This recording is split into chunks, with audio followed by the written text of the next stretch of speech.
नमस्कार दोस्तों, मैं हूं मनोज कुमार गुप्ता। आप देख रहे हैं मेरे चैनल को। इसका नाम है रेगुलर क्लासेस फॉर अकाउंट। सामने आपको दिख रही है बुक इनकम टैक्स की, और चैप्टर चल रहा है रेजिडेंस एंड टैक्स लायबिलिटी, और उसका क्वेश्चन नंबर 11 हो चुका था। अब 12 क्वेश्चन की बारी है। 12 क्वेश्चन आपको समझाते हैं, पढ़ाते हैं और फिर करके दिखाएंगे किस तरीके से होता है। यहाँ से आपको क्लियर दिखाई देगा। इसमें लिखा है following are the income of Mohan. बहुत सारी इनकम दे रखी हैं, उनके बारे में पहला है, तो यहाँ पे आपको बता दूँ बहुत सारी इनकम है। इसमें लिखा है received 10,000 in India which accrued in England.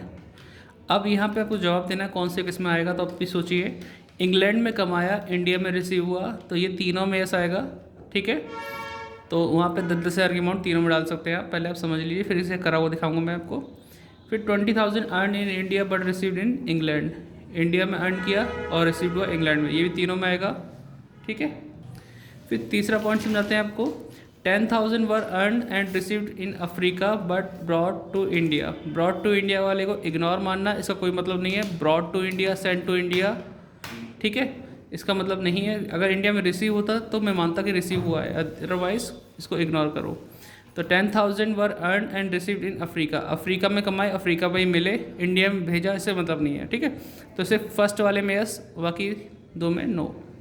28,000 were earn and received in Japan from business which was control and manage in Japan and this amount was not brought to India. ये India में भेजा भी नहीं गया, इसको control भी Japan से ही हो रहा था। जापान में कमाया, जापान में मिला। सिर्फ फर्स्ट में यस, बाकी दो में नो।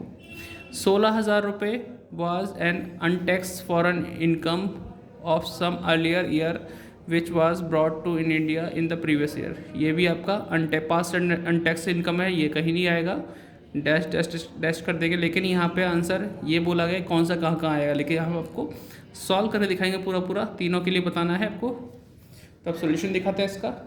तो यहाँ से स्टार्ट है 12th question, computation of gross total income for the assessment year 23-24 के लिए। Ordinary resident, not ordinary resident और नॉन रेजिडेंट, ये सब लिख दिया। Receive 10,000 in India which accrued in India, तो आपको रिसीव इंडिया में हुआ था, तीनों में ऐसा आ गया। और 20,000 earn in India but received in England, India में कमाया, बाहर मिला, ये भी तीनों में आ गया। अब आती है बात, थर्ड पॉइंट लिखा है, ये थर्ड नहीं फोर्थ पॉइंट होगा, जो गलती से लिख दिया गया है उसे देख लेना। 28,000 were earn and received in Japan from a business which was controlled and managed in Japan and this amount was not brought to India। तो कह रहे हैं मतलब बाहर कमाया, बाहर ही मिला और इंडिया में भेजा भी नहीं गया। तो फर्स्ट में यस, दो में नो। अगर आपकी बुक में दिखते हैं और वहाँ पे पॉइंट कुछ और लिखा था, वही पॉइंट लिखना। ये अप डाउन हो गया, थोड़ा समझ लेना बात को। अब पढ़ते हैं नेक्स्ट चैप्टर और नेक्स्ट पेज पे, वहाँ दिखाते हैं। स्टैंड ऊंचा करते हैं। उसके बाद वही पॉइंट था जो थर्ड वाला था, 10,000 were earn and received in Africa but brought to India. Brought to India को इग्नोर करना, ये आपको नहीं देखना। आपको 10,000 अर्न किया, रिसीव हुआ अफ्रीका में, तो एक में यस, दो में no. 16,000 was and untaxed foreign income, जो देखिए पास्ट अनटैक्स इनकम, ये भी डैश डैश डैश हो जाएगा, नहीं आएगा। सबको प्लस करोगे पीछे वाले अमाउंट को, तो आपका आंसर आएगा 68, 30, 30 ग्रॉस टोटल इनकम। ठीक है, इस तरीके से करने में सही रहेगा, इंप्रेशन भी अच्छा बढ़ेगा और हो भी जाएगा।